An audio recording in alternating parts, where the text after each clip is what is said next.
नमस्कार दोस्तों, आशा करता हूँ आप लोग सब ठीक होंगे।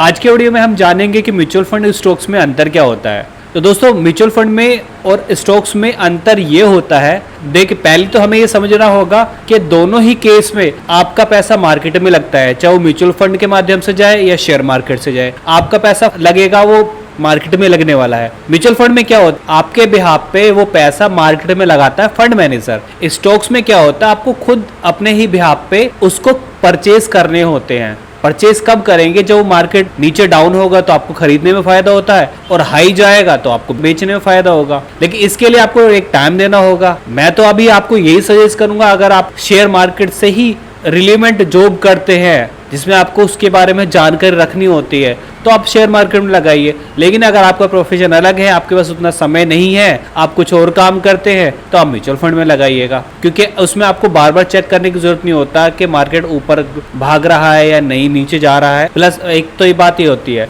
म्यूचुअल फंड में। दूसरी बात ये भी होती है कि इससे क्या रहेगा, आप अपने गोल को सेट कर सकते हैं। हो सकता है अभी आपकी एज कम हो, आपने गोल के लिए आपने टारगेट सेट करके रखा हो कि अपने 15 साल 20 साल 25 साल के बाद आपको एक सर्टेन अमाउंट की जरूरत पड़ेगी। हो सकता है आपको अपना मकान बनाना हो, बच्चों की पढ़ाई के लिए आपको पैसे की जरूरत पड़े, तो आपका एक गोल आसानी से अचीव हो जाएगा। दूसरी बात ये होती है, अगर हम बात करते हैं स्टॉक की, तो स्टॉक आज ऊपर है, कल को नीचे है, आगे जा रहा है, तेजी से जा रहा है, मार्केट में हाई पीक पे है या डाउन में है। तो एक तो ये होता है। दूसरी ये होती है कि अगर आप स्टॉक परचेज करते हैं तो आपके पास पीस ऑफ माइंड नहीं रहता। आपको हमेशा टेंशन बनी रहती है कि मेरा पता नहीं स्टॉक आज जाएगा या मार्केट गिरेगी, भागेगा स्टॉक तेजी से या डाउन जाएगा, तो दिमाग में हमेशा ये बना रहता है। म्यूचुअल फंड में क्या होता है कि आपने एक डेट रखी हुई है, आपके अकाउंट से एक ईसीएस अमाउंट कट जाता है, ऑटोमेटिक वो एएमसी में चला जाता है। वहां से आपका फंड मैनेजर आपके पैसे को स्टॉक बाई करके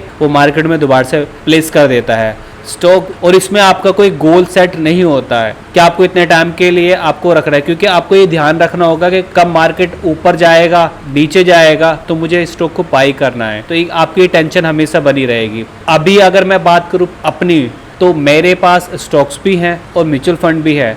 म्यूचुअल फंड में मेरी एसआईपी चल रही है, तो वो भी है मेरे पास। इसमें क्या है, एसआईपी में मेरा पैसा बढ़ा घटा ये देखने की जरूरत नहीं होती, ना मैं उसके लिए दिमाग खराब करता अपना। लेकिन हाँ, स्टॉक्स के साथ स्टॉक्स मेरे हैं, उस साथ ये प्रॉब्लम बनी रहती है। मैं कितना भी अपने मन को समझा लूँ कि मैं आज स्टॉक को नहीं देखूंगा ऊपर गए नहीं गए, लेकिन फिर भी मुझे मोबाइल एप्लीकेशन खोल के ये देखना पड़ जाता है कि भागे नहीं भागे। मैं उसको अब कहने का मतलब ये है कि इसमें पीस ऑफ माइंड कम होता है अगर आप स्टॉक्स परचेज करते हैं। तो म्यूचुअल फंड और एसआईपी में आप फ़र्क ये भी मान सकते हैं कि आप ये समझ सकते हैं कि आपने एक गाड़ी खरीदी है।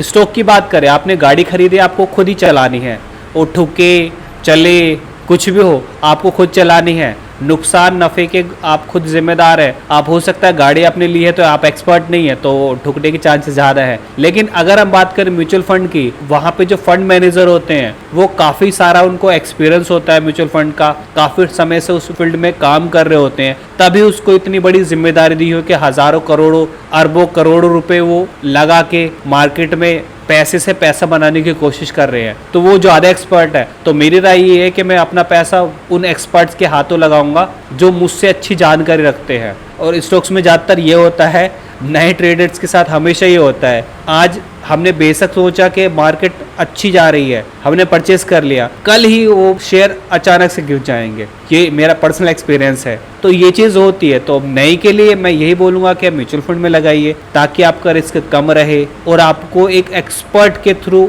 आपका वो पैसे से पैसा बनाने का काम चलता रहे।